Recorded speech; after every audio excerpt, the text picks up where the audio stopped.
Bonjour à tous chers élèves adorés, aujourd'hui petite rando, on va monter au pic d'Agny, faire une boucle d'environ 6 heures de marche, avec à peu près 1000 mètres de dénivelé. Donc pour commencer, on va monter le long d'une piste de ski, ça va pas être très agréable. Pour atteindre le plateau karstique, à ce moment-là, je vous expliquerai ce que c'est qu'un karst justement. Si j'ai pas l'air très en forme, hein, c'est très tôt le matin, il faut que je me réveille, mais je pense que la montée va bien me booster. On est largement au-dessus des nuages. On voit la mer de nuages en bas.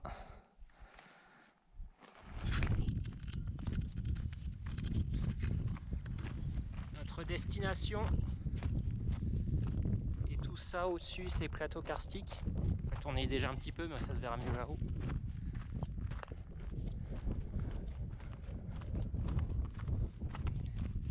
Donc on voit très bien ici les couches de calcaire, on appelle ça des strates. Donc les sédiments sont posés les uns sur les autres petit à petit.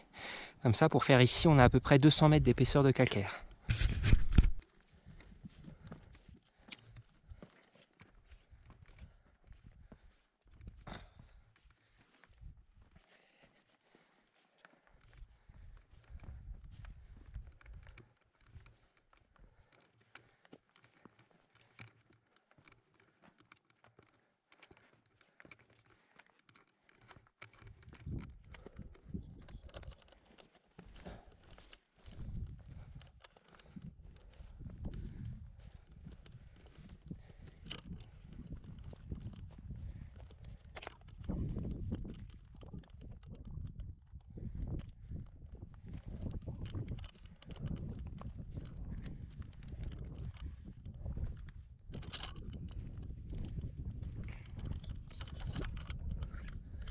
Donc nous, en plein milieu du plateau karstique.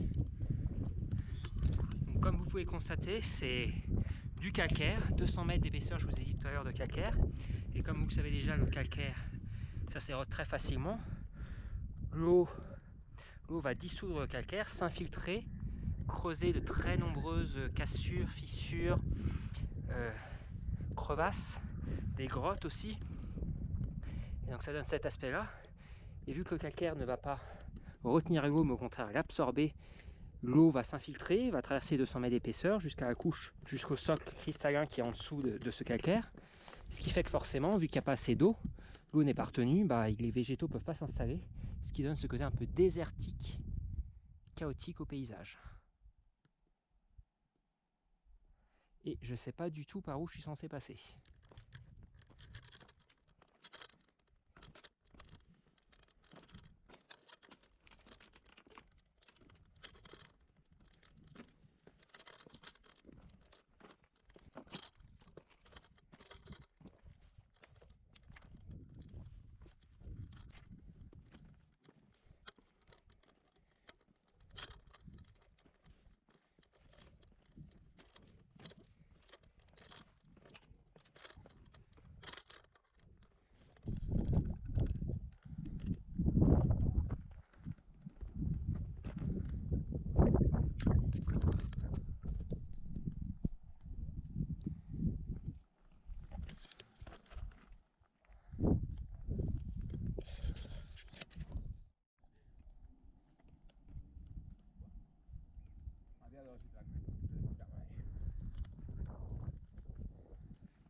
Alors désolé si j'ai pas eu l'occasion de beaucoup parler, il y a beaucoup de monde sur le chemin et j'aime pas parler devant les gens. Donc là on est dans la redescente. Donc on descend par là, on suit le chemin et là on va aller dans le creux vers la mer du nuage. Alors que tout à l'heure on est passé derrière cette barre rocheuse et on voit très bien les strates dont je vous parlais tout à l'heure. Donc ces différentes couches calcaires déposées les unes sur les autres. Donc il faut imaginer ici avant c'était une mer où le calcaire s'est déposé dans l'eau et avec la formation des Pyrénées, ces couches calcaires ont été pincées par les forces tectoniques et sont remontées très haut en altitude. On voit le pic d'Arlas tout en face que j'ai grimpé le premier jour en arrivant dans le coin.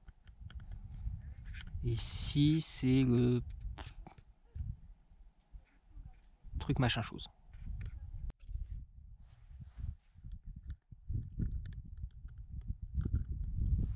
Donc on est dans le cirque de l'Esquin. On va passer par le petit col ici, la brèche, au niveau de la paroi rocheuse. On voit ce chemin qui serpente, qui contourne un petit peu cette barre rocheuse. Et on va rejoindre le GR10. Souvenir de 35 jours de marche, 35 jours de souffrance.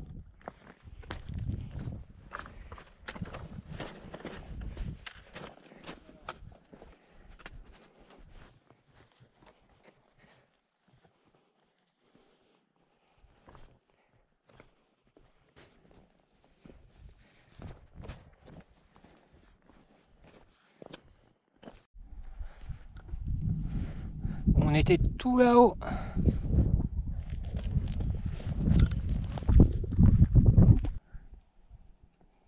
Petit pipi.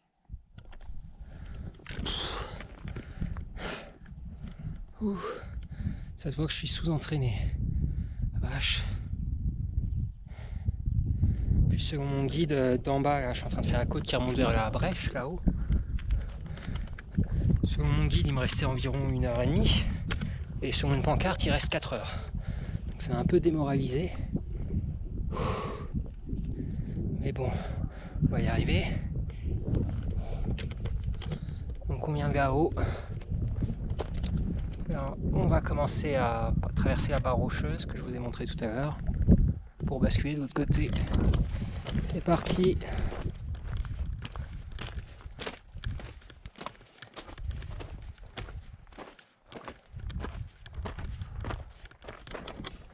Je me souviens quand j'ai fait en faisant le GR10, j'avais peur qu'il fallait passer là par les éboulis.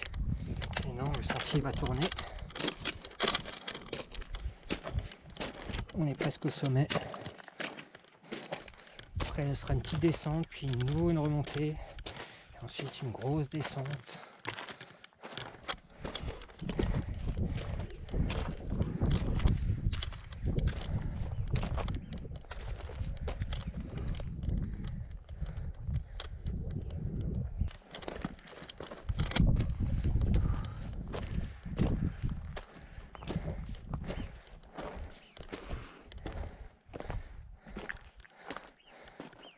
Fameuse marque du GR.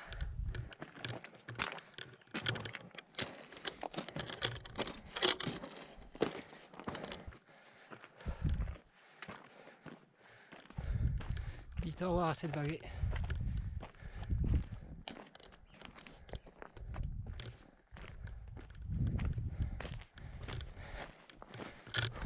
J'aurais mis un peu plus de 20 minutes pour monter. Il disait 30. Ça va, j'arrive encore à avancer. Pourtant j'ai l'impression de me traîner, de plus avoir de force.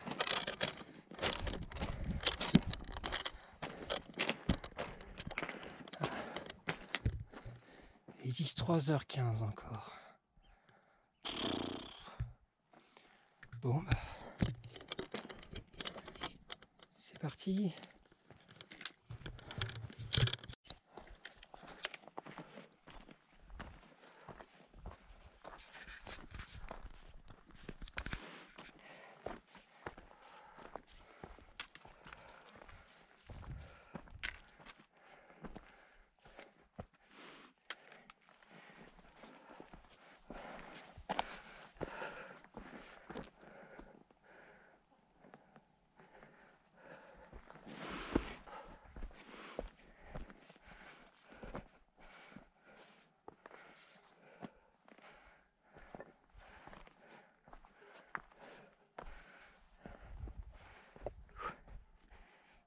Et par là.